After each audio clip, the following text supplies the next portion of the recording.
Okay, so welcome to everybody. This is another one of our afternoon panels. The goal of these panels, as you know, is twofold.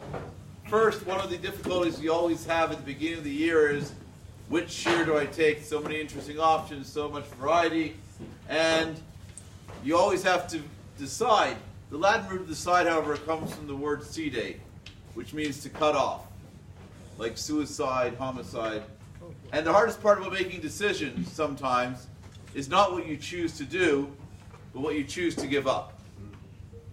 And in that spirit, we're going to do these panels occasionally throughout the year to give you a chance. We can't get to hear every rabbi every hour, every night, every afternoon. That's not feasible. But what we do try to do is to give you as much exposure as possible, and that's what we're going to try to do here today. The topic of today's panel is talking Emunah, the personal journeys, how does one develop Emunah, not from a classroom point of view, but just to discuss and to hear from three of our esteemed staff members in Rebbeim, what Emunah is to them, how they develop their Emunah, what they are still dealing with, and suggestions that they may have along the way to help all of us who are fortunate enough to be listeners to what Emunah is about, to make our own Emunah stronger. So, welcome to our panelists, Rav Uri Ettigson from Chat, Toronto.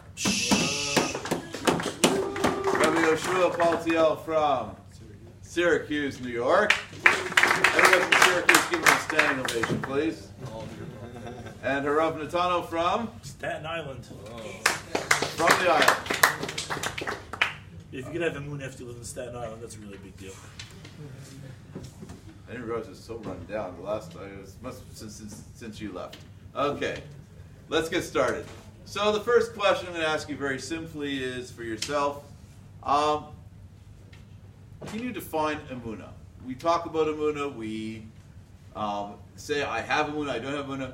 What does Emunah mean to you in a very simple level? We'll start with Rabbi Paltiel. Okay. Well, I mean, for me it means just initially, do I believe in God or not? Which was not a given, throughout my life. And after that first step, then Emunah becomes much more of like living with that belief. So practically, now that I believe God's there, so day to day, how does that show up in my life? Very nice. Simple, sweet. Belief in God and what to do. Rav Uri, do you have anything to add? I was going to say something over Paltiel school, but Rav Uri, I have like 3 minutes to think about what Well, here's this. This is the lightning round. We're going to start with you. If you were to define Emunah, Rav Uri, what would you say?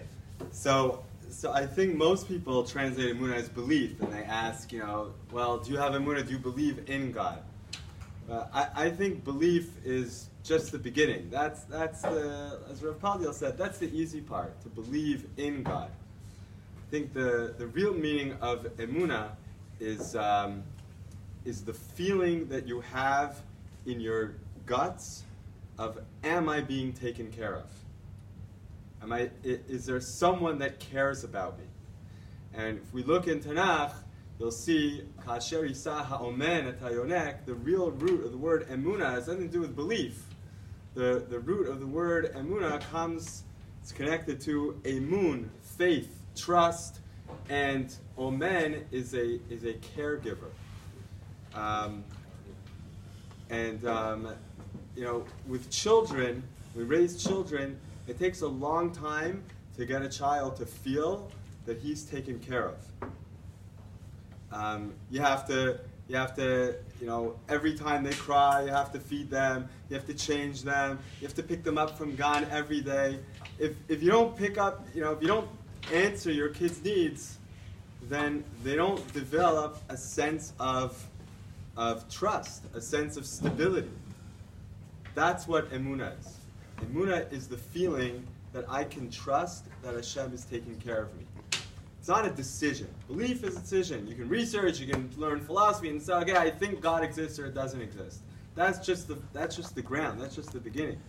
Emunah is a lifelong process of developing, can I develop that feeling that there is a caregiver taking care of me? And so we've gone from a foundation of Rabbi Paltiel, belief in God, to moving up, building several floors upwards with Rabbi Uri's definition of a God who cares, a God who is personal. And feeling that. And feeling that. Rav Natanel, what goes into penthouse? It's quite an honor, first of all, that I should describe the penthouse. These guys are the geniuses of Jewish philosophy. But as Rav Uri mentioned, the word the shorish in Hebrew of Aleph Mem Nun is actually it actually has a lot of meanings to it, and it's fascinating how different personalities will latch on to different meanings.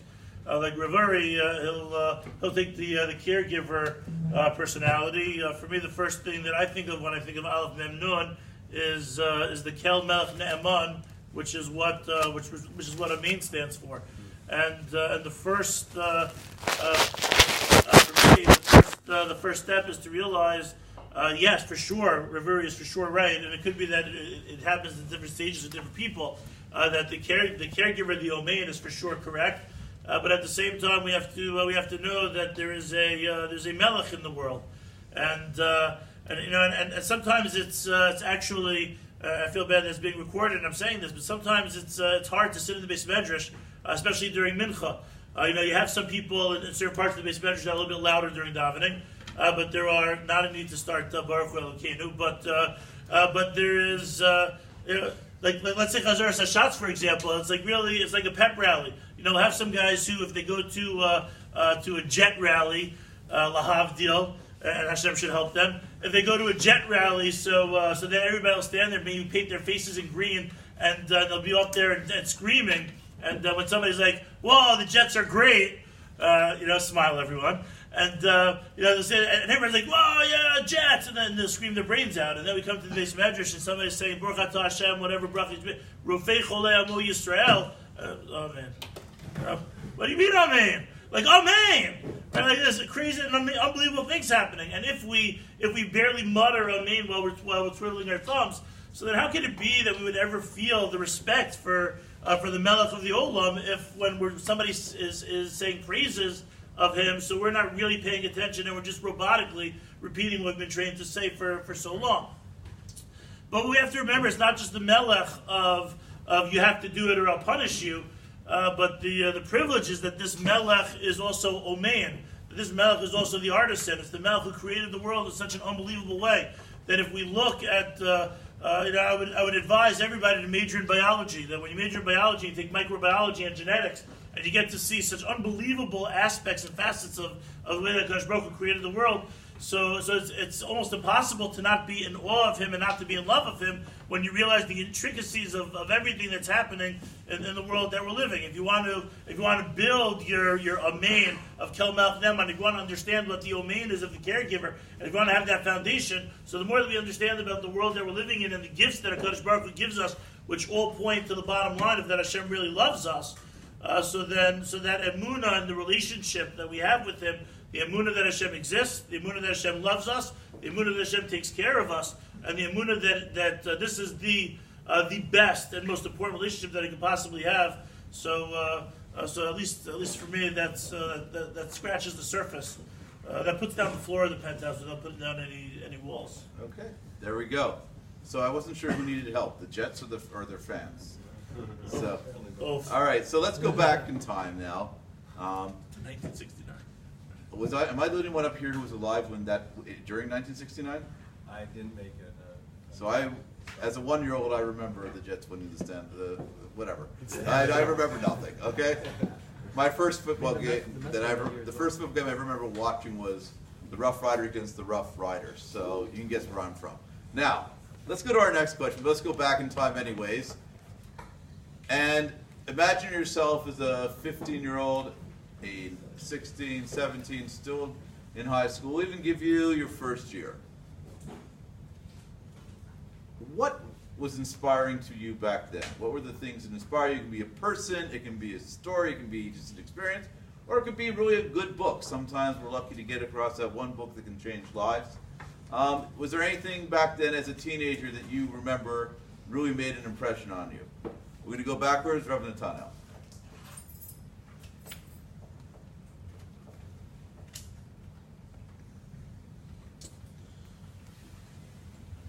I loved my high school very much. It gave me so many important building blocks for the person that I am today. I'm not sure. Maybe it's changed since I've been there, but we were better at Cliff Notes than we were at reading actual books. Still the same. Okay, maybe. Which one is it? Being recorded. Okay. But everybody should send their children to that high school, and I'm sure it'll be the best move for them. So I don't know if it definitely wasn't a book. I think that the most inspirational, I would have to say, in terms of my Emunah growing up, had to be my father. He insisted that I daven next to him all the time. It was a little bit of a conflict because I wanted to daven in the team meeting because the mechitza in the team meeting was a little bit lower than the mechitza in the shtibur that we davened in. It was a tricky balance for me since I was so interested in making sure that everybody was happy and trying to very calmly and smoothly work out all the sensitivities that needed to be worked out. But being able to sit next to my father when he davened was, I think, probably made the biggest impression on me. Rav Uri. What did you see? My father said all the words. My father said he looked like he was talking to somebody, that it was like a real conversation, and it wasn't just reading through the words. He was very methodical in how he planned out and saying all the different extra things that he said, all the things in the back of the siddur, the animamins and the shir sechiros and things like that, and it was quite an impression on me. Sounds real. Yeah.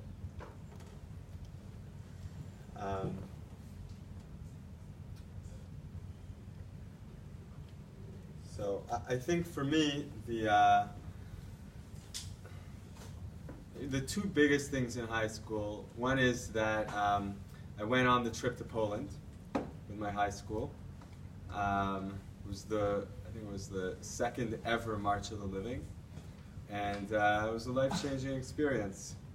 I think it brought me to the depths of the hardest, coming up against the hardest questions of Emunah, and for anyone who's gone on the trip, the experience of like being faced with the most difficult tragedies of mankind, of human history, of Jewish history, grappling with that, facing the unthinkable, and yet in that lowest spot, just having this welling up feeling of Am Yisrael Chai, and we're here, and we're Mamin, and we're rebuilding, and going from there to Israel. I think that was definitely a big turning point in my life.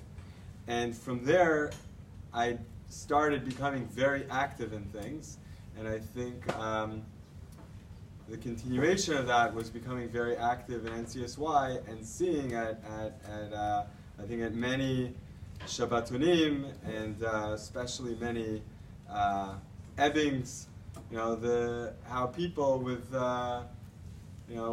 very little connection to Judaism suddenly getting turned on and feeling really connected. I think those were all very strong impressions of the presence of Hashem in our lives. And Rav Paltiel. So I think that there was a lot of influence, but one in particular I remember is also from NCSY. I had a rabbi who's now in Chashmonaim. He's been there for a number of years, and he was just a few years older than me. He was the regional director, and he used to get up every Shalosh Shudas at one of these events, and he would just open this big book, just take this big book. I didn't know what it was at the time. I let her find out it was a Gemara. Each time it was a different Gemara. He'd open up a big book, and he'd read some Hebrew Aramaic thing. He would explain it to us, and I would just sit there and listen to him, and wow, that's just beautiful. He would just have these beautiful, profound, meaningful things to teach us. He didn't add a lot, just explain a little piece, a little story, a little idea. Didn't do long, and I'm like, wow, there's something in it. And I felt like I was connecting with a wisdom that I hadn't ordinarily met. And that for me, that was, I think, a game changer.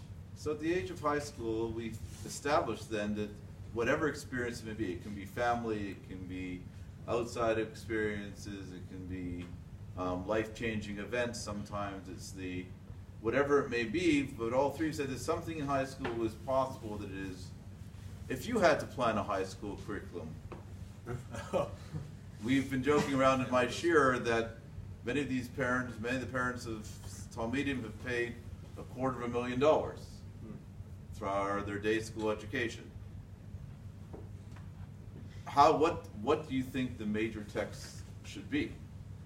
Should there be more Gemara? Should there be more Tanakh? Yes. Should there be more? I'm a lonely voice up here, but so you've got. Wait till we have the panel on Tanakh. It's in the works. It'll be great. Okay. More Emunah. What do you think? What gaps, or when you see it nowadays, what's missing? Why are we not getting the results that we want to be getting? Specifically in the area of people's Emunah? Yeah. And hope everybody's preparing questions, because this will open to the floor in 3 more questions. So if you could plan a curriculum. It's okay. Yeah. Go, please. You want to? Go ahead. It looked like you guys wanted to pass it to me, so. You got it. I have what to say. Yeah, what to say? All right. I heard recently that there was a rabbi who was speaking to parents of a certain high school, and as part of his presentation, he listed some of the deficiencies that high school had in terms of their curriculum and their education, and how when they reached the place that he was at, how almost embarrassing it was that people could spend so much money on education and look at the things that are missing. So something struck me uncomfortable about the way that he said that in the first place. But I have a friend who teaches in that institution, and he was very upset about what the person said, because if you're not in the trenches and you're not dealing with the day in and the day out, so then it's a little irresponsible to be able to point out, like, oh, by the way, you should do this better, and you should do this better. I know that in our institution that we're dealing with, so there are things that we would love to do better also that are not always as simply said as like, oh, it's missing, so let's just fix it. So I don't know if it's okay with you. I don't know if I would exactly answer what's missing and why I would do things differently. But I do have the privilege of working in the summers on the NCSY Summer Kollel, and of course it's camp, which makes it different than school, and we're allowed and we're afforded the opportunities to do things a lot differently than the obligations that a school curriculum does demand.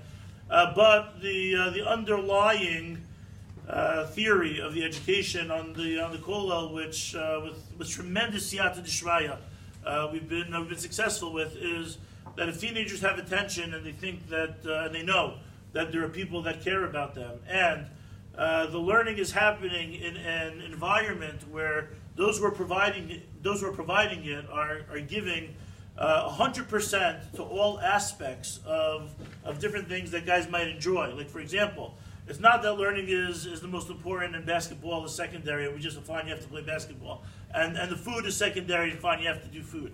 But if the guys know that we live our life doing 100%, we do basketball 100%, we do hockey 100%, we make fun of the Jets 100%, we go on trips and those are 100%, and we hang out, and we do hang out 100%. When we get into the mentality of doing things 100%, so then the environment is so exciting and it's so alive and it's so much fun, and there's buy-in of I want to be a part of this.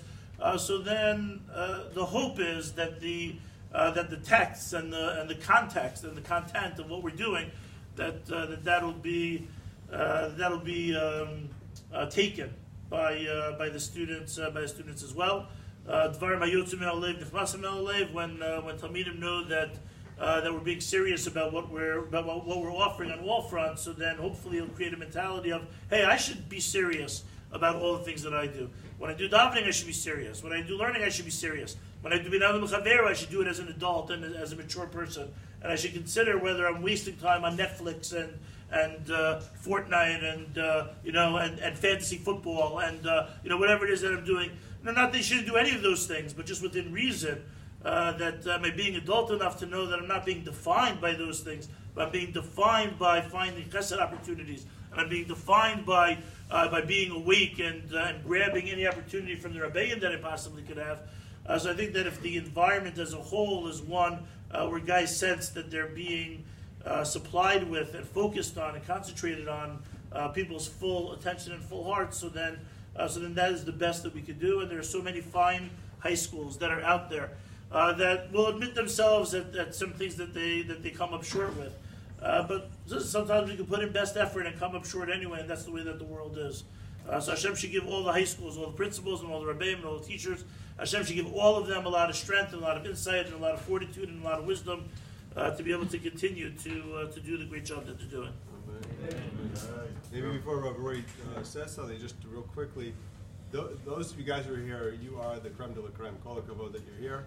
I would just say that if you have a friend who's sitting next to you who might got distracted with his phone, it's a good time, even though he's here fantastic, you should put his phone to the side and not miss anything that might be said. Yeah, good. So, the question you just asked, I think really we should put it, ideally we should put it out to the high school students.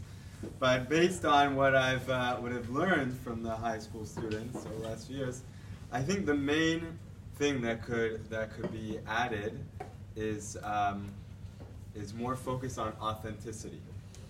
And I think that's really the game changer of the year in Israel. Less pressure put on structure, on like showing up to davening, saying the words, and sitting here reading this text, and more opportunity for authenticity, meaning for asking your real questions, for actually exploring what's my actual relationship with God. What do I actually want to say to God? One example of that would be more space for not just structured tefillah, but for hibodedut, for what does it mean to have an authentic conversation with God? And then can I bring that into, the regular structured tefillah?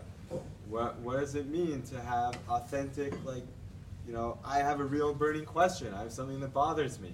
What does it mean to be real and to care about something and to be, to really bring yourself to the text, to the tefillah, to whatever it is you're doing?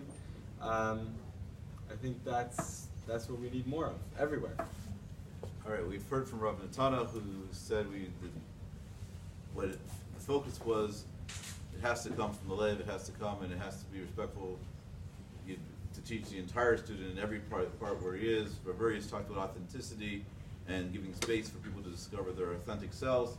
Rabbi Paltiel, if you were to look at a high school, and again, this is not to put down any high schools who are listening, but to ask the question, how would you design yours? What would be taught? How would it be structured?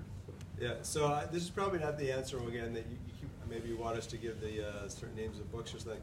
I think kind of in the spirit of what was said already, what has to happen, I think, and once again, it's easier for us to talk, right, is that you have to, as one of the famous rock groups of the 80s said, you have to give the people what they want. So, figure out who said that. It's the name of an album. You have to give the people what they want. You have to go to teenagers, you have to say, okay, what's life like for you? What do you deal with right now? What do you deal with? You trying to figure out where you are in this whole legalizing weed thing? It's a great question. That's a real deal. That's a real question. How about boyfriend, girlfriend? Is that something that, good in your life, not good in your life? If so, how do you handle that? You have to go to how about parents? You're supposed to honor your parents, but they just drive you crazy, So the real questions, the real issues that, how about anorexia? Just found out this morning that another child of friends of ours, different friends, have a daughter who's in a very bad place because of anorexia. It's a real deal. I'm sure everybody knows somebody. These are real questions. So you can't spend all of your curriculum on this stuff because, geometry is important and, Gemara is important. Everything's important. But if you could show just how a line in like the Rambam Shmona Prakim or in the Kuzari, a paragraph in the Kuzari, or an idea from the PSS the Rebbe grapples with one of these issues that's real for a teenager, then I think that will do wonders for their emunah. I think. All right, since you asked for the question, I don't want you to spend more than 10 seconds answering. Ooh. The most important book in Emunah. Rabbi Paltiel, go. Derech Hashem. Derech Hashem. No pressure. So a book that really helped my Emunah, probably no one's ever heard of it, Is There a Chance for Love by David Ben Yosef, written in Hebrew, translated to English. Read it? Sure. An amazing person, writes about like his journey and his. I found it very inspiring when I was in high school. Gabe, you gotta get that book, Gabe. That'll blow your mind. It's a great book. Interesting. Mine would have been All of Tshuva. That was in high school, at least. All of Tshuva to me was, I've said it before on the Rosh Hashanah discussion. It's Lumdus, it's Tanakh, it's psychology. Everybody has something that speaks to them, and that's important. How about now, if you're on a desert island? I'll give you 2 books to take with you in a desert island. Rav Natanel. 2 Emunah Sfarim? Any Sfarim you want. You got 2 Sfarim. Mikra Gdula do not count, because that's just cheating. That's Okay? wait, we have it Tanakh, or we don't have it? Doesn't count. It's here already, right? We're Okay. not supposed to recite Psukim. We have a sitter, we have a Tanakh. Okay. All right, we'll give you Siddur and Tanakh. After that, 2 more. Oh, in addition to Siddur and Tanakh. In addition to Siddur Tanakh, you got your Siddur, you got your Tanakh, you even have an app on your phone to tell you what the Zmanim are. Apparently the app can't reach to get you help, but you can at least find out what Shki is. I would. That's a great question, Rabbi Beasley. That's not fair. That's pushing that. Only 2, and Baba Metzia is not included with the Siddur and the Tanakh. That you should. I would have a fat volume of Shulchan Aruch, because you can't live without knowing halacha, and especially on a desert island, you have so many scenarios that you'll encounter that you have to confer with what the halacha is going to be. How many coconuts make a minion? Okay. Exactly. Yeah, like that. And you don't know which section of the Shulchan Aruch that's in, so you need all the volumes. So you need somebody with a really big binding. And I would take as well. There's a sefer by Reb Chaim Friedlander on Tefillah called Rinas Chaim. I would probably take that sefer as well. Because when it comes to tefillah, so a lot of our even if you're saying the same words, a lot of the words and a lot of the meaning changes depending on what our experiences are. And even when I read through this sefer, which is an explanation of tefillah, which I'm learning in Chabura with some fine gentlemen that we won't say their names because they're being recorded and they're not here except for Joe Trapp. I didn't see Elliot. I was right here. That even in explanations of tefillah, so those change also. The meanings of what the explanations are change as well, depending on what we're experiencing. So that's something that can be dynamic and change all the time. So I would have that with me. And as weird as it sounds, I had never really found svarim on tefillah that have really spoken to me so much, except for that sefer. Rav Paltiel. So I would not take the longer short away. I would not take that one. It's a good one. That's all. That's a good right. I've read that too many.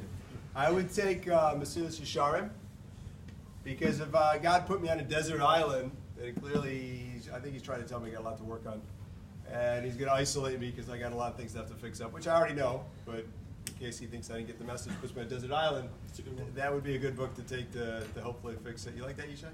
That's a good one. And I would take a 1-volume edition. They have such a thing, by the way. It's not like this. It's like this. A 1-volume edition of the Mishnah Torah.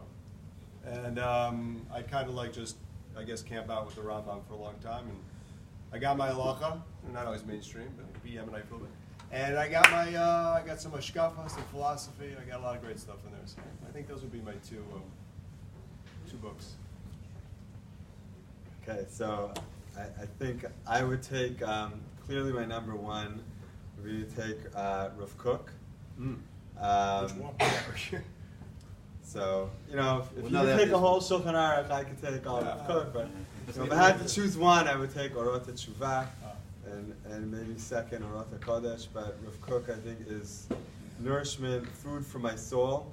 I really feel he's my guiding light, is you know, gives me the ability to have Emunah in Hashem in this modern age with all kinds of questions and challenges of understanding what's happening, understanding, you know, the uniqueness of Am Yisrael, and yet having, you know, viewing universalism and racism and believing in the good of seeing the evil and the challenges, but believing in the good.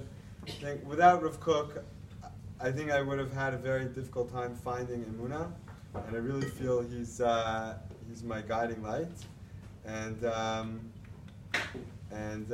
know my soul would need his nourishment on a desert island, and I think my second would be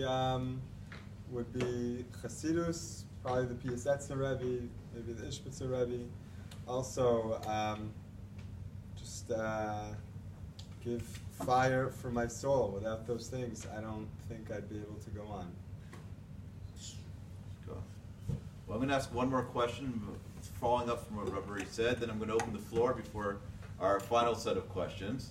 So if you have questions on Emunah or things you'd like to hear formulated, start formulating them now. With what you said, your most influential thinker or person most responsible, I mentioned that the Rav for many years was my guiding light. This was a man who studied philosophy at University of Berlin, knew how to learn, knew lamdus, you know, was so multifaceted that every one of his talmidim sees a different person. The same way you look at a diamond and everybody sees a different color reflecting off, and everybody's attracted to a certain thing, which is why when you put the Rav students in a room, they don't agree on who, they could be in the same room, but they don't agree on who their teacher was. It's a fascinating thing.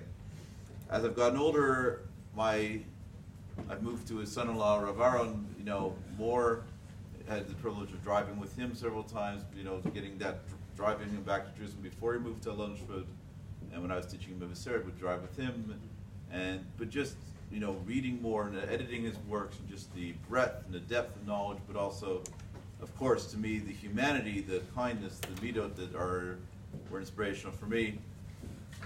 And now I guess of my favorite thinker is Rabbi Sachs. For me, my one book would be Rabbi Sachs's Haggadah, which, if you've ever read, yes, it's not practical to bring a book you're only going to use one night a year, but his 70 pages in the back of essays, to me, are the most clearest formulation of what we believe. I'd probably take a good Gemara with me, too, that I'd like to strike through and hopefully, you know, make a siyum. I'm not sure I'd invite, but, you know, before, you know, a couple times. So, you weigh over the two book Gemara, one Gemara, one Haggadah. Okay? So let's go to our most influential thinker, Rav Paltiel. You can, if you want to, if it's changed, share your one or two thoughts. Okay? Wow. What's the question exactly? Most influential thinker on me. You've heard Rav Uri talk about his soul needing a good diet of Rav Kook. All right? Wow, that really, really is hard to answer. So at one point earlier, I would have said, this is going to sound strange because I never read anything you wrote. Just about. Yeah, a little bit here and there. But maybe, just to give him credit, would be Rav Hirsch, who I've really almost read. I've read very little of what he wrote. He wrote a lot. But, if this is fair, since I think you can draw a line between Rav Hirsch and, just let me say it, don't get worked up, okay? And Rav Soloveitchik and Rav Sachs, and that has had a huge impact on me, either because who my rabbis were students of Rav Soloveitchik or because Rav Sachs now. I would have said that a few years ago. I still say it, Rav Hirsch and his impact. I don't know, on the other hand, the Ramchal. Once you take the curtain back a little bit and you get that kind of, Torah and Nishtar perspective on things. You get like that hidden view in the back. It's hard to go back after that. So I'm kind of balancing those two. I'm still figuring myself out. When I get older, all the time. Okay. Rav Uri, anybody else besides Rav Kook that was in your formative as important? You think you're somebody that really influenced the way you think, the way you believe? All right, so like I said, is there a question on the Rebbe's? Personal Rebbe connections? There will be. There will be, but not yet. Okay. No. I want to think. I want to. Okay, no. So Inaccessible. like I said, for sure, Rav Kook, because here was a person who lived in the modern age and really speaks. Like I found myself when I was your age and still today, being really being drawn to a lot of the values and thoughts of the modern Western world of universalism and postmodernism and beyond racism and vegetarianism, whatever it is. Rav Kook was able to look at each one of these things and see the godliness in it, see its place in Torah, see how it connects to. And I was able to, instead of having this view of to be religious means I need to reject everything of the modern world, and I have to reject universalistic views, and I have to reject vegetarianism, and I have to reject modernity and science. For me, Rav Kook was really the person who was able to show the holy aspect behind evolution, behind vegetarianism, behind whatever modern movements are that have problematic sides to it, and able to show how it fits in, and like Rav Paltiel said, and add and also bring with it this very deep spiritual Kabbalistic view that shows not just the logic, but really the holy underpinnings of how we can be part of what's happening in the world, and still, make it uniquely holy. Rav Natanel, before we open, and then the floor will be open. You can ask a couple questions of Emunah, and then we'll tie it all up. So there's, even though this is not really exactly what you're asking, if I can take a liberty for a second, there's really two directions of the answer of who's an influential thinker on me. Number one, there's the content of what we're thinking about, whose ideas speak to us the most. But at the same time, there's a parallel road that we need to consider, and that is who was influential and how somebody does thinking in the first place. So in terms of content, like we said, as I agreed with Rav Paltiel, the Derech Hashem I found to be the clearest layout of what HaKadosh Baruch Hu was thinking and what he wanted out of the world. And even though it took me a lot of times to read through the Sefer in order to understand what the Ramchal was thinking, but in terms of content of Judaism and philosophies of Judaism, theories of Judaism, so I would say that the Ramchal was the most impacting. But in terms of the how to think, I would say that the Reb Parnas, he should be well and live long. So I think that he was the most influential, because even though I didn't realize it at the time, my mind was very muddled. We always think that we're so smart until somebody points out how we're not so smart. So my mind was actually very confused with a lot of things, both in Gemara and just in terms of life perspective. And he forced us to clarify. This is the way that he learned Gemara, was what exactly is the Gemara saying. Don't use words basically and generally, but let's get down. Let's cut right to the point of what the Gemara was trying to say, and then that carries through to life. That when we encounter any scenario, in marriage and parenting and educating and just living, so to stop and think and to try to categorize and to try to really define and label what exactly we're dealing with. So I would credit him with the one who steered me on that direction. I would just, if it's okay, just because I think that this point is unique, I would just also like to mention Rabbi Moshe Benovitz and Rabbi Jake Vidamlansky, who, the reason why I mention it is because when we usually hear this question, so we think that we're stuck with like, okay, who's been on the wall, and maybe who's already dead, that's already wrote a lot of svarim about Judaism, and who, or who do we sit in their shir, and who directed me in that way. But I've been blessed in my life, along with Rav Uri and Rav Paltiel, of course. But I've been blessed in my life to have friends who we could talk out issues with, and hash things out, and really figure things out. That our friendship's certainly not based on making fun of each other and ripping into each other, and being like, oh yeah, but remember in high school you were doof because you did this, and and then everybody laughs. And I think that's what friendship was based on. But to learn that friendship can be based on really assisting each other to try to figure out what truth really is. That we should be, when we look at who our friends are, when we're choosing our friends. So perhaps we should consider that our friends should be the ones who are elevating me, the ones who are challenging me, the ones who are being role models for where and how great we could be in life, and especially in this aspect of thought. So I would say that friends also could be that guiding light. Okay, so what we're going to do now is we're going to open the floor 3 to 5 questions about Emunah, anything you want to ask, and you can direct it at one, direct it at all. And then I'd like to come back with the final series of 4 questions to really challenge us on what Emunah means and how does one develop it. Okay, so does anybody have any questions about Emunah? And just remember, if I don't know your name, I'm asking, just say your name anyways, even if I do know your name, that way you don't embarrass me by how few names I remember here. Okay, so please, go. Name? Yishai? Okay, go. So when all of you Stand up, Yishai. When all of you have struggled with Emunah, what helps you? What helps you there? Yeah, when you struggle with Okay, I'll repeat it for things. How does one get through struggles with Emunah? Okay. So I had an interesting thing, and I lost my Emunah at one point, sort of in Shana Bet. I had a roommate. He was with me after Shana Bet, YU. He was with me in Shana Bet, and he was very into it. He was very super stark, and then at some point in YU, he basically gave up his religion. And I was his roommate at the time, so it was a little graphic, I was like there as it was happening. And I remember going once to Rabbi Karmi, Rabbi Dr. Professor Karmi, who he kept taking all of his deep philosophical questions, my friend, kept taking his philosophy questions to Rabbi Dr. Karmi. And first he'd ask me, and I didn't know, I don't know what to tell you, it's a good question, I don't know. And then he'd go to Rabbi Karmi, and at one point I went to Rabbi Karmi, and I'm like, what should I say to this guy? He keeps talking to me, and I love him, he's my friend. We were together last few years, we've been together, Sean Ben, and I don't know what to tell him, I don't know how to help him, I don't know what to say.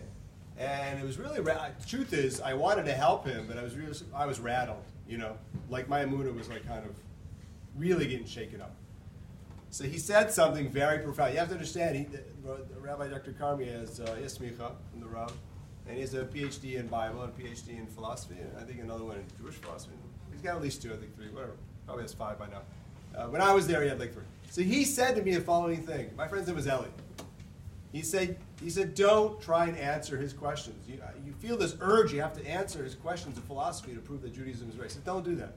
He said, because I can tell you that that's not his problem. I'm like, what do you mean it's not his problem? He gives me a question of philosophy, he tells me that's his problem. He said, no. He said, if you understood his family dynamic, then you would know his problem. And you can give him all the answers in the world until he heals his relationship, in this case, mainly with his father, then you get to talk to your blue in the face. He's not in a place where he can really have the discussion. And lo and behold, he was right. Lo and behold, he's right. My friend, left the religion shortly after.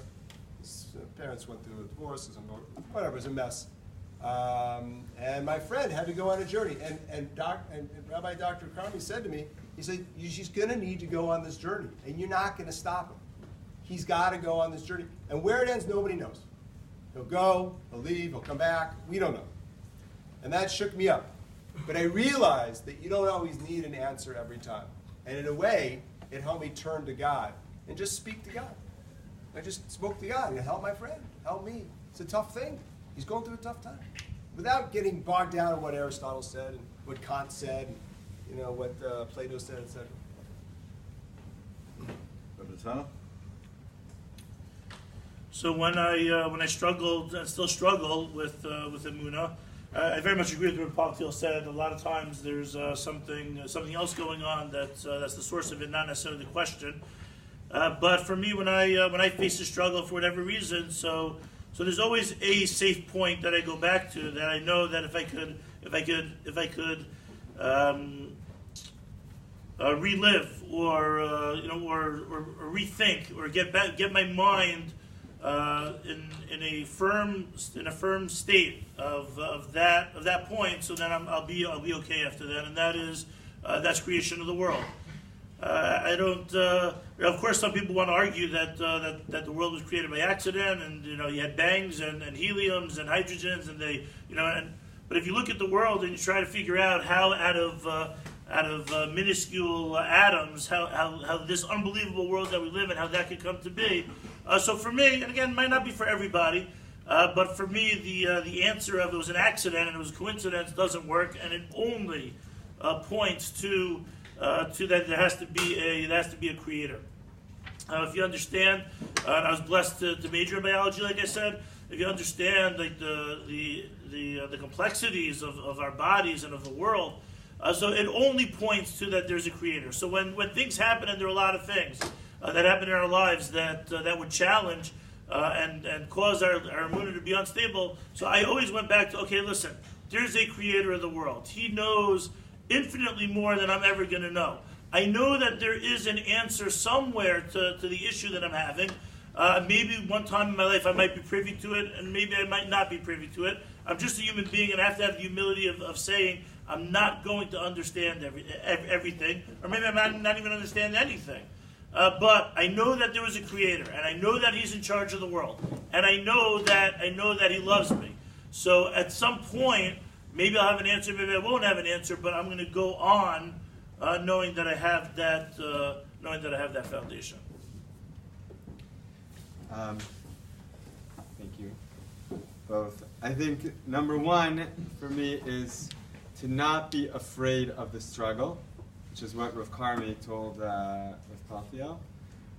To not be afraid that there are things that challenge, and there are, on a small level, I could say there are many afternoons that, as you guys know, I speak with guys during lunch break. Many afternoons that after like a talk with someone that went through something hard, I come down to mincha and I'm like done. I'm like, God, what are you doing? What were you thinking? And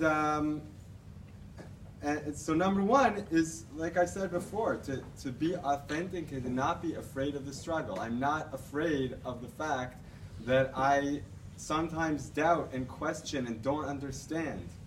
And I've been through that a lot. And we need to, I think, number one, realize that's a part of life. That's a part of the ebb and flow of Emunah. And you don't have to be afraid of that and squash it and run away from that. That's part of Emunah. Part of Emunah is Aye. Where is God? That's part of it. And number two, like I said, is to express it. When I'm having those doubts, it's not like, oh no, I'm having doubts. What do I do? How do I get the answer? Like, okay, Rabbi, answer me. No, so what do I do with it? I cry out to God, and I say, how could this be? What are you doing?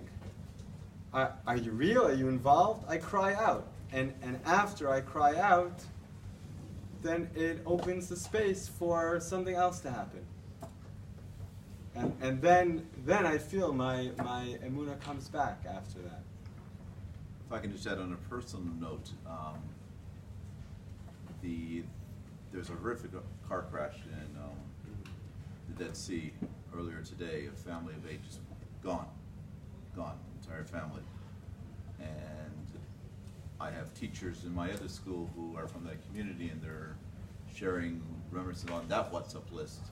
And I am so thankful and blessed that our tradition teaches us that when choosing between Noah, who accepts everything without questioning, I'm going to destroy the world. What type of wood would you like me to build it with, God? What types of nails are mahadrin? Versus, an Avraham who stands up and says, "Hashofet kol haaretz lo yaseh mishpat," which allows, and not only allows, but defines being Jewish as the willingness to speak to God, to communicate with God, and to challenge God when necessary. In the Tanakh class, we talked about Gidon, and Gidon, the Malach comes and says, "Gidon, congratulations, you're the new shofet, you're going to save Bnei Israel." And Gidon says, "Well, I got a message for God. Where has he been? I haven't seen him. He promised to help. He hasn't been around to help."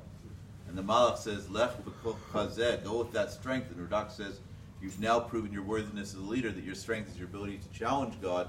You're not going to sit quietly." I'm so thankful that we're not in a tradition that forces us to maintain. Well, if you really had Emunah, you wouldn't question. If you really had Emunah, you wouldn't struggle. If you really had Emunah, you wouldn't have these issues. When in fact, if I think it's people who don't have Emunah, or their Emunah, that's not Emunah.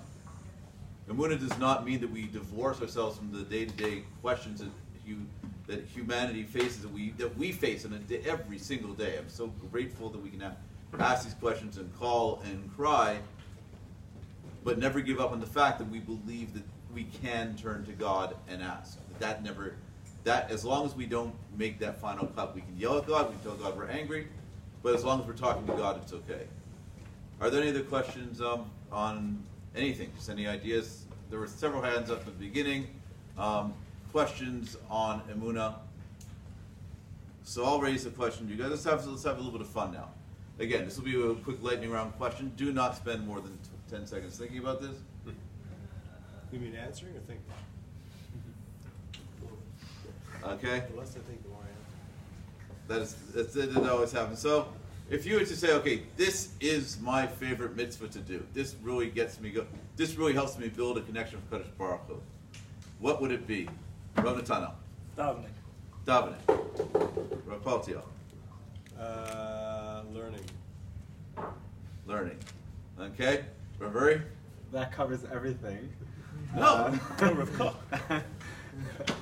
But for some reason, the first thing that popped into my mind, which I don't know how to explain this, but you said don't think. First thing that popped into my mind was shaking lulav and etrog with like joy and feeling of connection and happiness. And I don't know, that was the first thing that came to my mind. That makes so much sense. I would have said child raising, but I had the time to think about it. I suppose it's a little bit. Shabbos. Child raising That's involves a lot of learning and a lot of davening. So it really does cover everything. But just the joys of day to day. Okay, what's the hardest mitzvah for you to do? For me, it's davening. I remember reading in a Rav Dessler that Jews have DNA. They have a Avraham gene, a Yitzchak gene, and a Yaakov gene. Avraham's the chesed, he's a doer. Yitzchak is the meditation, Lasuch v'sadeh, it says in this week's parsha. Okay, and then we have, of course, Yaakov, who's the Yoshev Olim, the learner. The Yitzchak gene in me is somehow recessive. I don't know what it is, and I struggle with that. What's the hardest mitzvah for you to do? Rav Uri, go. I need a second. Putting the They're lulav down. real easy for him. Yeah, you have to ask him last. You can ask me 5 times and then ask him. All the other 612. Okay. Marv when I'm exhausted. I like that midnight Marv when I haven't davened yet and I have to schlep myself out to daven, and as I'm saying Shema Yisrael, I'm falling asleep and trying to wake myself up. And you had to look up in the Shulchan Aruch, can I say Marvin, my bunny slippers, what do you have to do? Rav Paltiel. The mitzvah of V'halachta b'drachav, trying to have Hashem's midos, but being patient. Can you give me an answer now? Be patient. All right, Rav Natanel. Teaching Torah. Okay.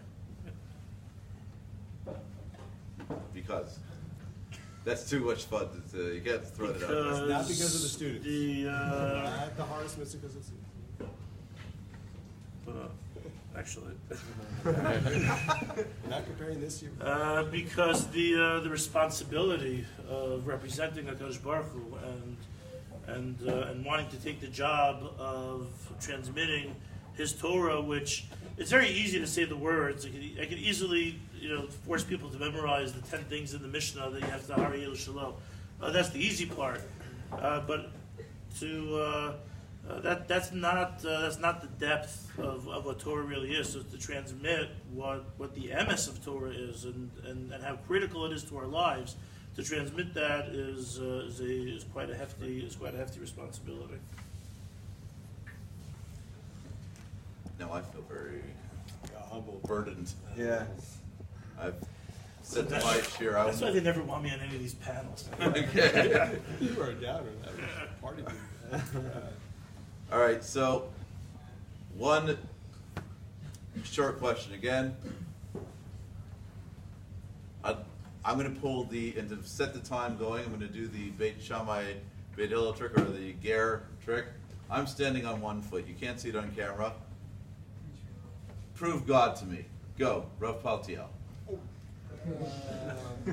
You're just, the fact that no one really feels good unless they're accomplished in something meaningful and helping people.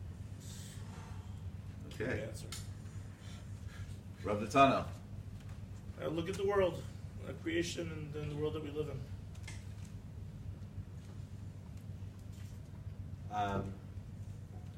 You feel inside that you want a connection to something. You're not satisfied without connecting to something. For me, it's actually not biology, it's zoology, which is a little line that Rav Soloveitchik was put in one of the reflections of Rav Bezdin, which is humans are the only species whose grandparents can recognize their grandchildren. Meaning there's something, and that got me thinking there really is something special about humanity, that there's got to be something more. We're not just another species. It's so clear. I mean, you can pretend that we're like, yes, you can talk about the common building blocks in DNA. It just lions don't have middle-age crises, or they need to go on gazelle weight loss diets or whatever. They don't, they get what they need. They eat. They don't eat. They don't do nothing. Humans are just humanity. The fact that we've got so many special characteristics about it, and clearly it's just us. It's more, if there wasn't a God, we wouldn't be having this conversation. That's just my opinion. All right. So my final question: are there any more questions? First of all, guys, please. Name again? Scott, go ahead. Exactly. Go. After what happened in Pittsburgh this week, how did you either reconcile your Emunah or react with your Emunah to that which happened? That's a good question. Reaction to Pittsburgh, the tragedy that occurred. I'll tell you what I tried to do is to stay away from all the political overtones of it. Okay, which you can get within every event that ever happens in this world.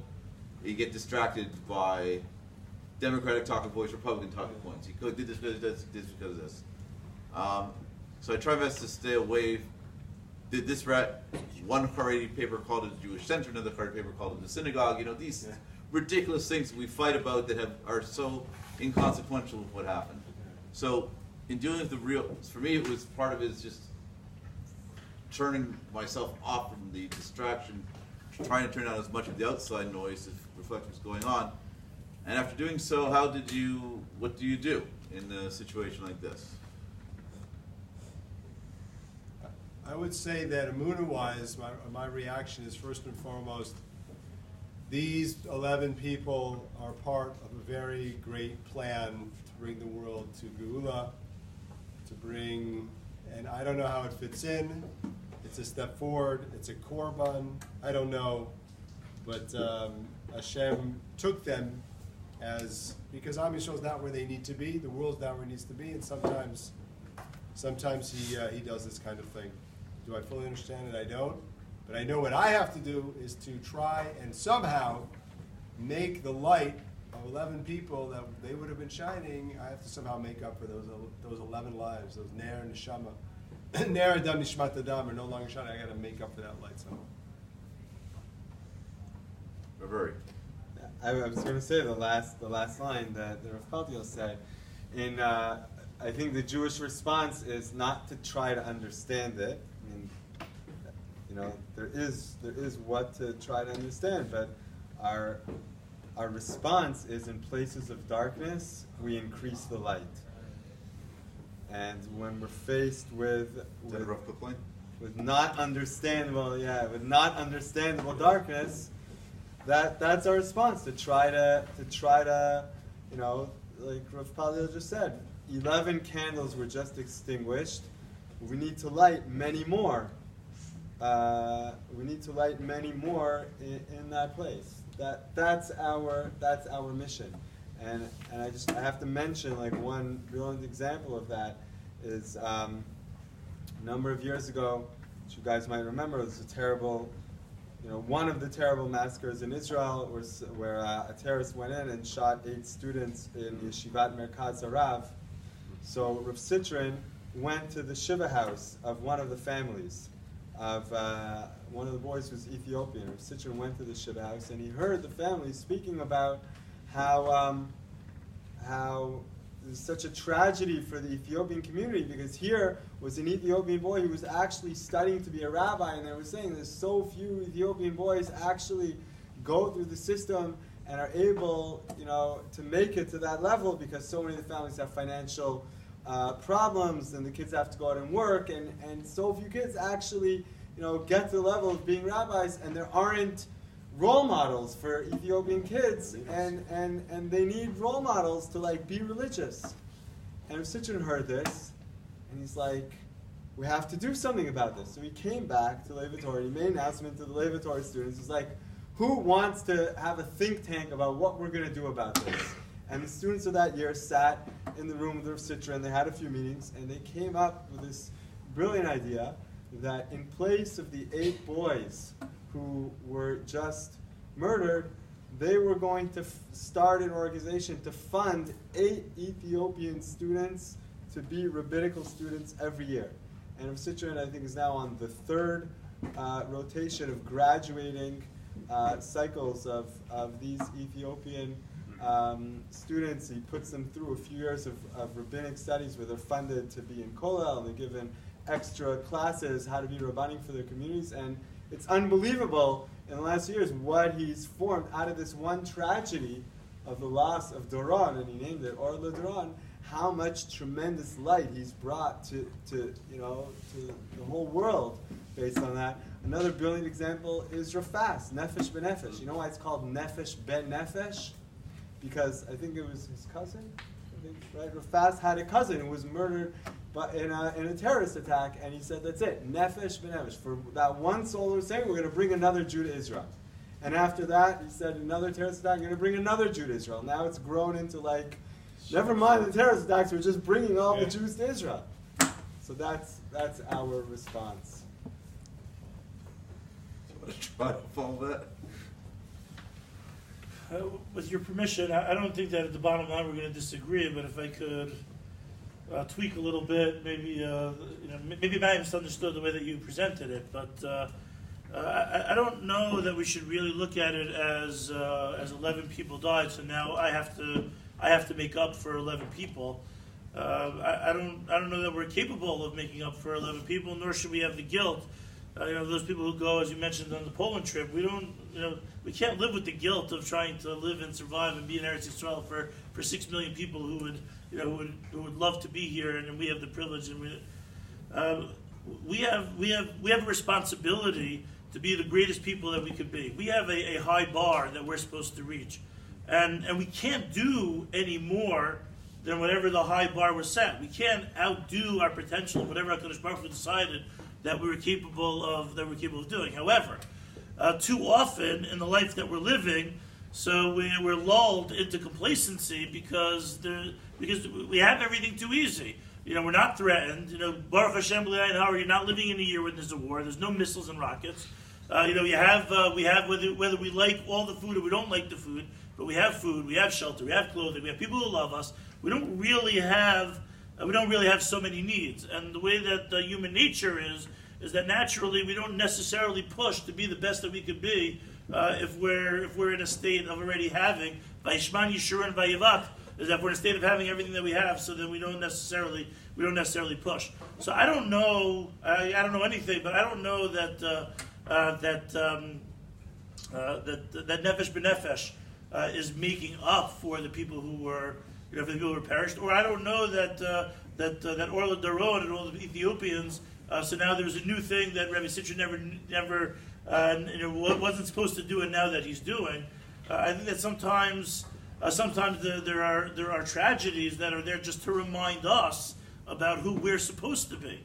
That in reality, that if everybody's able to operate on full cylinder all the time, so then there wouldn't be any need for any tragedy. And that's why in one of the first national tragedies that we ever had, when Aaron's children were killed, right at the Chanukas HaMishkan, so HaKadosh Baruch Hu says, "Bikrovaya Kadesh," is that there needs to be a greater realization of world purpose than what's happening right now in the world. So I need to do a wake-up call. So who's the person that I'm going to do the wake-up call with? So Bikrovai, it's the one that I'm closest to. That those are the ones that I'm going to call on to be the alarm clock for all of us. That we should get ourselves together and be like, hey, wait a second. Let me look at my life for a second. What's happening over here? Am I sleeping at hours that I know I really don't have to sleep in? When I was in high school, I didn't have to sleep to this late, and now all of a sudden, now I'm older and more mature. Now all of a sudden, I'm reverting back to being a baby and sleeping longer than I had to sleep. Am I spending so much time on my phone that and if you allow me to be honest for a second, that's why if there's anybody, and I don't know that there is. Paltiel said, we're the creme of the creme. I don't know that there is anybody who's doing less than they're supposed to be doing, but I am positive that if there's any less doing than we're supposed to be doing, it's since we're up so late at night on the phones, on the YouTube that takes me to the next video, and then I jump to that thing, and then check my Facebook and all the storylines and all this. So HaKadosh Baruch Hu says, listen, when we have things too easy and we're not paying attention, so I need a summon on Bikrovaya Kadesh. I need a summon on those who are closest to me, whether it was those who are learning Yeshiva Merkaz Rav, or it's so superficial and simplistic to be like, oh, they were a conservative shul. Hashem says Bikrovaya Kadesh. I don't know why, but Hashem declared that these are going to be the ones that I'm closest to right now. I don't know any of them, but all I know right now is that HaKadosh Baruch Hu loved them more than anybody else. It's like when you watch Escape from Sobibor. I don't know that this particular scene was a true scene, but I'm sure that it happened all the time. So when there were people who escaped from Sobibor the first time and they were caught, so Chief Nazi brings everybody in and says, I want to teach everybody a lesson not to escape again. So you 13 people, you need to choose another 13 that are 26 are going to die. I don't know if it's coincidental. That's Yud Vav and Hey. 26 are going to die because 13 tried to escape, and you choose. Everybody's got to choose who they're going to die with. And the old guy makes a whole scene. You think we're going to choose who we're going to die with? And the Nazis are like, all right, you don't have to, and then I'll kill 100. And then they're forced to choose 13. So who do they choose to die? Who do they choose to die with them? So one would have thought that I would choose to die the one that I'm furthest away from. I want to know if they do. But everybody chooses. And again, I don't know if this was done with Kavanah. But everybody chooses the person in the camp that they were closest to. The son, the wife, the father, the sister. Everybody chooses the one that they were closest to. Bikrovaya Kadesh. Because when we're at that time when we need to stand up for something, we need to make a statement. So we always go to the ones that we are the closest to. So I don't know. Again, I think we're probably in the end saying the same thing, but I really this is a reminder to us that it might be that it's our responsibility to walk out of this and be like, okay, wait a second. So where are the lights? I'm not adding anybody else's lights. I'm not doing more than I was destined to do or that I was expected to do. I'm not doing more than that. But I'm gonna do what I'm expected to do and what I'm potentially capable of doing. So again, I don't know why HaKadosh Baruch Hu's why he's choosing. I know why he's choosing them, but I don't know why now and what we're doing that caused it. But it's okay for us also to take responsibility to say, no, I want to make this world a Kadesh. I want to make this world even greater than it is now. But I think there is a fundamental difference that I do want to respond to. You know, I've waited years for an argument among the rabbis. But Well, you just have to put me in a Uri down. So on the one hand, it's not so different to say, okay, you know, something bad happened. What's our response? You know, are we adding light of someone else, or is it a wake up for me to, you know, the end result maybe doesn't sound so different on the one hand, but there was a point that you said, you know, if we were running on full cylinder, then there wouldn't be a need and there would be no tragedies. And that point, I think, is very dangerous, because that means, if that's true, that means so whenever something bad happens, it's a punishment or a wake-up call to us, and that I think is completely incorrect, because it's true that sometimes tragedies are wake-up calls. Sometimes they are you know, they are punishment. Sometimes they're wake-up calls. But on the other hand, I think there's definitely many examples where a tragedy. You don't want to get in the lows.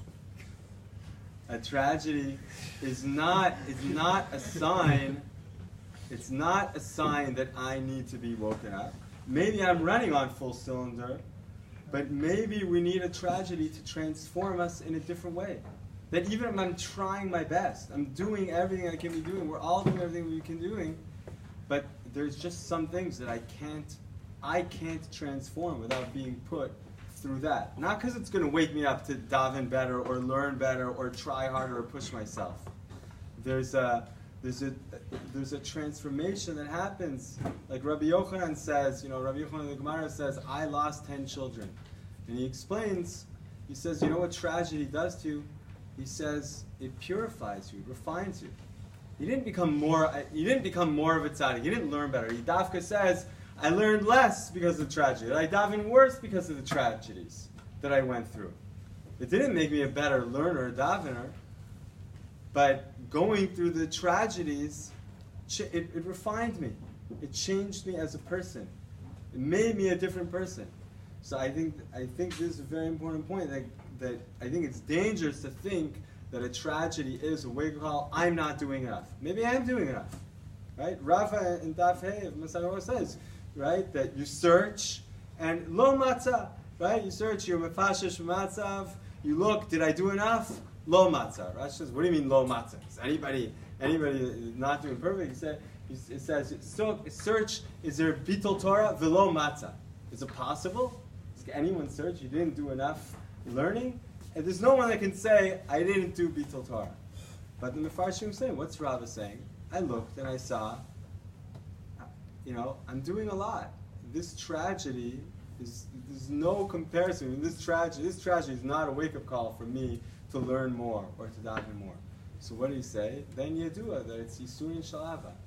That this tragedy is not because I didn't learn enough, it's not because I didn't daven enough, it's not because I did an Avera, it's because out of Hashem's love, He wants me to change in some way, that only this tragedy is going to transform me. Not by getting me to do more, but by refining my spirit, by changing me as a person.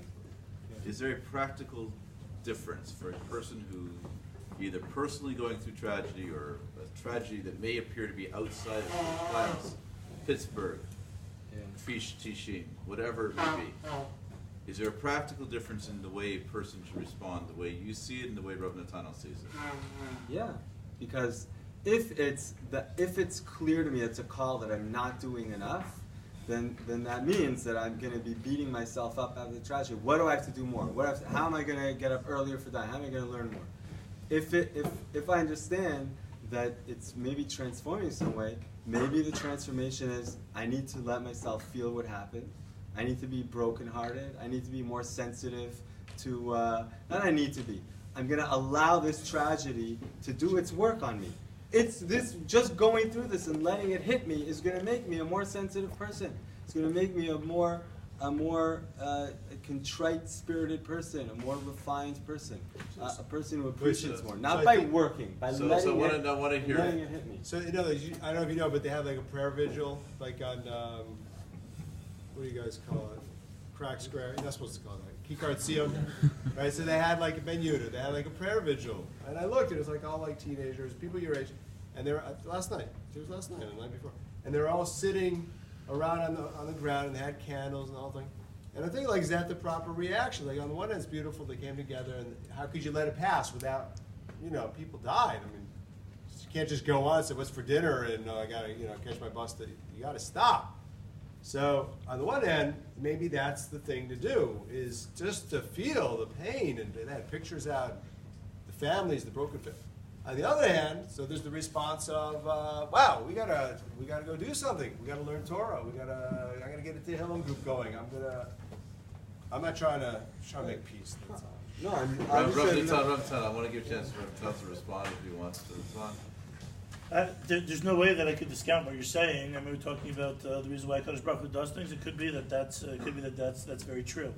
I would have a very hard time believing that if the world didn't need any tikkunim because everybody was operating at full cylinder, so I would have a hard time believing that in that case, the God of love that loves us so much that He would dafka have a tzara just because. Again, if it could be that we need refinement because we're not hitting on all cylinders. That I totally agree with that. But if there's no need for any tikkun at all, Right. so then why would there be any need for a tzara? So let me ask you guys a question. No, but what I'm I saying want to is ask you a question. let me just say, maybe I'm operating at full cylinder. Now you know what happens at the staff meetings, but Maybe I'm operating same at thing. full cylinder, but I just can't. I'm trying my best. I'm doing everything I can do. And what does it mean the world needs a tikkun? The tikkun is not that I'm not doing enough. The tikkun is my Emunah needs to hit a new level. Now, I could try my hardest, but I'm not going to hit a new level. Are we I understand what you're saying, and it's a beautiful idea. Needs a tikkun. I can't get there. So I can't believe that a God of love will leave. A God of love will leave the opposite of love. Doesn't mean that you can say, but I have a hard time believing that a God of love would leave no option of only hitting that point only through a tragedy. Like there's got to be another road. It could be that it might be that in reality we might need the tragedy in order to get there. But it can't be that the only way to get there is only. So I want to give it to The world doesn't make sense That's for that. dark. Okay, so Exactly. here comes. This is why the darkness. Rambam says. That's exactly it. The This is world why created darkness. the reason why the Rambam says. God created darkness. This is why the Rambam says the danger about studying Emunah and the fun about studying Emunah is the Rambam says we can never be so arrogant to define what God is. The best we can do is say, well, I know what He's not.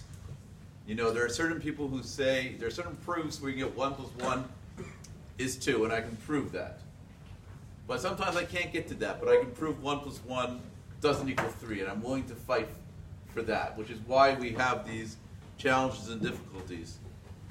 So I'm going to throw this out for fun then.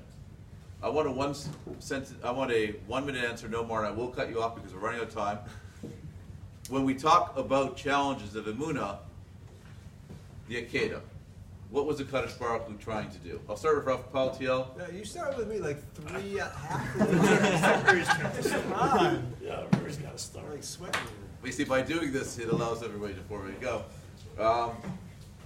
What was God doing in the... What was God doing in the Akedah? Was it a tikkun? Was it a transformative appear? Did Avram need to fix something the way the Rashbam reads it? I mean, we have all of these approaches in the Mefarshim. I'd be curious to hear how you'd understand what message Kadosh Baruch was giving Avram in the Akedah. During this pause, we'll have a little commercial break.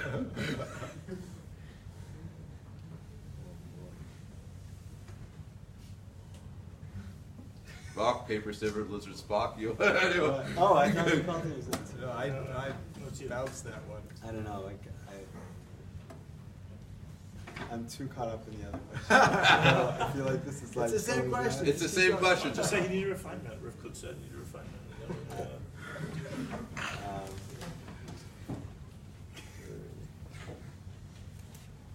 No, what?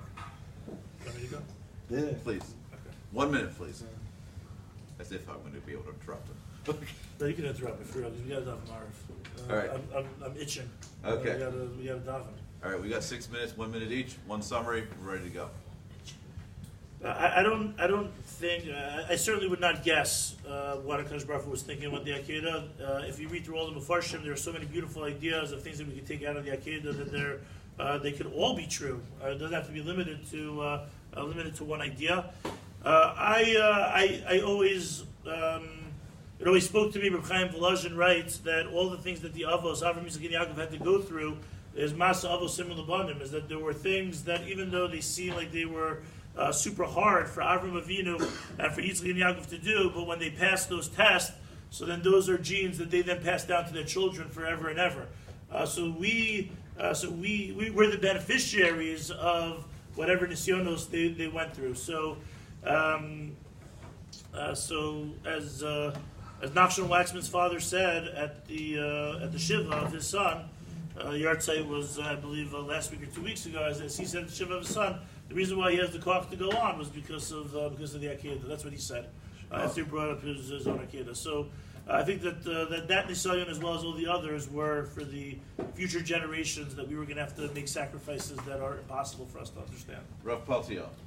The whole thing is building up with Avram about a son. You know, Sarah can't have Hagar, and it's not going to be Eliezer, it's not going to be Ishmael. You're going to have a son. Yeah, laughing, not laughing. It's all about the son, the son, the son, the son, the son. Yitzchak comes on, he gets weaned, have a big party, and then, it's time to take him to Akedah Yitzchak. And Hashem, I think, is saying, you got to understand, Jewish people, parents, when we give you a child, it's my child. It's my child. Yeah, you want him to be this destiny, and you want him to carry on, you want to do this, you have great dreams, and you love him, you love him, you love him. That's beautiful. You've been waiting for this your whole life for this kid. You got to remember that this kid is really my kid. It's my child. And I might need to take him away from him. Rav Uri. Okay, so I think Dafka, the Akedah, and the Akedah is an excellent example. Did Yitzchak do anything wrong? Was Avram not operating at full potential? They were great tzaddikim. They weren't not hitting their potential. And yet God said, you need to go through this trial, because no matter how hard you try, without this trial, this crazy challenge, you're not going to become the Avram Avinu that you could be. And that's, the Ramban says, what's an Isayon? That this challenge brings you to a new level after going through this, after being able to, to be at that point and have Emunah. Yitzchak is like watching this, God wants me to die, and through that, you reach a new level of Emunah. It's a different level of connection with Hashem. The same thing at the Brit Minatarim. Hashem says to Avram, I love you so much, I'm going to give you children, I'm going to give you Eretz Yisrael, just your children are going to suffer in slavery for 400 years. Because Avram did something wrong? Because he wasn't hitting his potential? Because we weren't? No, because the only way we can become Am Yisrael is through going through that challenge. It changed us into a nation of a different level. It changed to a nation of a different level, that we would never be these people that care for the Ger Yatum and Almana without going through that. A child like myself, that at 4-year-old loses a parent because I wasn't hitting my potential. No, because for some reason that transformed me into a different person. Right. So I'm going to finish here with a Rav Kook thought, because we have Mariv in 2 minutes. Rav Kook in talk with the Akedah says that there's Rav Kook's central lesson from the Akedah is Avram was given two commands. One is that Yitzchak will be your future, and the second was Halei Lolah, bring him up as a burnt offering. And Avram is stuck between two contradictory truths, and he's in doubt. And he doesn't know how to reconcile them. And how does Avram respond? He does what he has to do, and he waits for the Katuv Shlishi, Hamachriya B'neim. He waits for the resolution, because resolution will come. But Avram gave us a model, to go back to Rav Natanel, he gave us a model, not just for summer, but a model when you can't resolve something immediately, just keep going forward, do what you're commanded to do, and eventually that Katuv Shlishi, that third pasuk, as we say, that will resolve everything, it will appear. Have belief, it will appear. And with that thought, we'd like to finish our panel on Emunah. I'd like to thank Rav Natanel, Rav Yehoshua, Rav Paltiel, Rav Uri for their frank, their open, and their heartfelt words.